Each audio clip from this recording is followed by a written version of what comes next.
Good morning. నా పేరు Srikanth. Particular ఈ క్లాస్లో వచ్చేసి మనము is filter and DAX function గురించి మనము తెలుసుకుందాము. ఇది జస్ట్ బేసిక్ అండి. ఓకే, తర్వాత మనము ఫర్దర్ క్లాసెస్లో ఇవి రియల్ టైంలో ఎందుకు యూజ్ చేస్తామనేది కూడా మనము ఒక్కొక్కటి మనం స్టెప్ బై స్టెప్గా తెలుసుకుందాము. ఓకే, అయితే ఇప్పుడు నేను ఏం చేస్తున్నానంటే ఒక న్యూ మెజర్ తీసుకుంటున్నాను. న్యూ మెజర్ తీసుకొని is filtered. Okay, is filtered అనేది ఏంటంటే టేబుల్ ఆర్ కాలమ్ నేమ్ ఒకటి, తర్వాత returns true when there are direct filters on the specified column. ఎప్పుడైతే మీరు డైరెక్ట్ ఫిల్టర్ అనేది యాడ్ చేసేస్తారో అప్పుడు నీకు ట్రూ అని చూపిస్తుందంట. డైరెక్ట్ ఫిల్టర్ యూజ్ చేయకుండా మనకు ఫాల్స్ చూపిస్తుంది.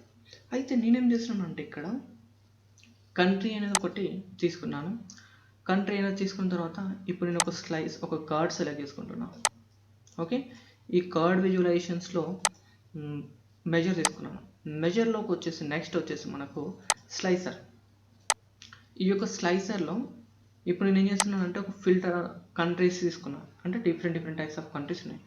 ఎప్పుడైతే నేను డైరెక్ట్ ఫిల్టరింగ్ చేసిన అనుకో ఆటోమేటిక్గా ట్రూ అని చూపిస్తూ ఉంటాను. డైరెక్ట్ ఫిల్టర్ కానప్పుడు ఫాల్స్ చూపిస్తూ ఉంటాను.